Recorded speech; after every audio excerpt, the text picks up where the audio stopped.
Hello, and welcome to the second dispatch from Probability Beach. I want to thank everyone who checked out our first dispatch. You can still find it on Google Video and YouTube. As you can see, our studio is still a wreck, but I am wearing a much nicer shirt this week. Today, I wanted to talk to you about time. You see, time is funny here in Probability Beach. It doesn't move here the way it does in most of the rest of the world. It drifts and lurches forward and back. You go out for your paper in the morning, and it's that morning. Then you go out again a half hour later, and it's 10 years ago, or 10 years from now. It's odd and kind of inconvenient sometimes when you're supposed to be downtown at 4, but you're lost in the Jurassic. But it's something you get used to. I want to tell you about something that happened to someone from Probability Beach. It happens over 100 years from now, but it feels like yesterday.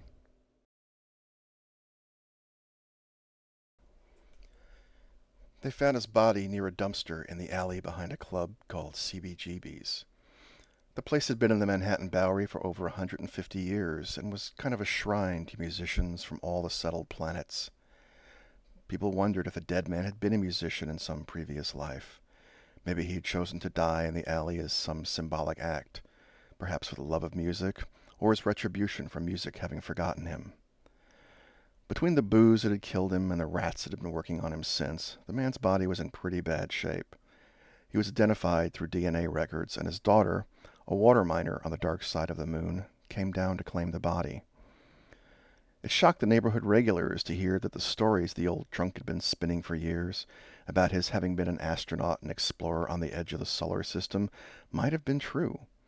His name matched a name in the old space registries, and his age was right for him having been a Mad Hatter, a kind of low-rent deep space explorer back before that kind of travel was safe or even reasonable.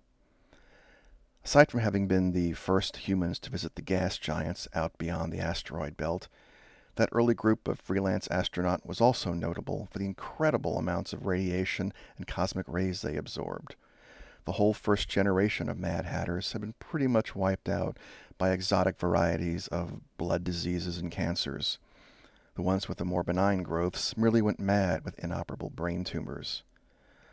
Chandra Shah, the current owner of CBGB's, had sometimes left coffee in the back of the club for the old man.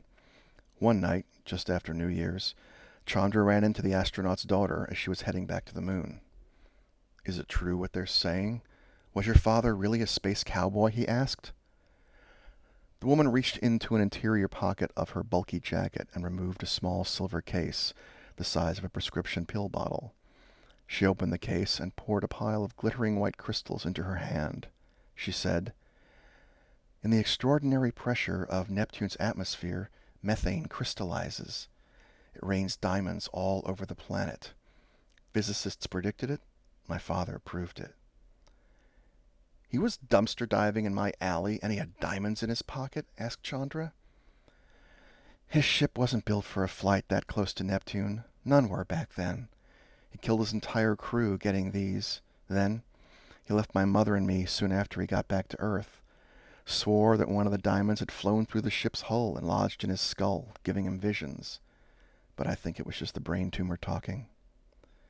"May I touch one of the stones?" asked Chandra. The woman handed him the largest of the diamonds. It was the size of Chandra's thumbnail. He held it up and looked at the clear winter stars through it. The crystal was an exquisite object. As he handed the stone back, Chandra said, "I wanted to go to space when I was a boy." The astronaut's daughter nodded and poured the diamonds into their case, put them back in her pocket. "Space is like anywhere else," she said. "It's full of assholes." The two of them shook hands briefly and went their separate ways, he to his club and she back to the moon. It was very cold out, and a light snow began to fall. Well, that's it for this week. I want to thank you for stopping by. I hope you enjoyed yourself. We'll be back again in about a week or so with a new story and maybe even a nicer shirt.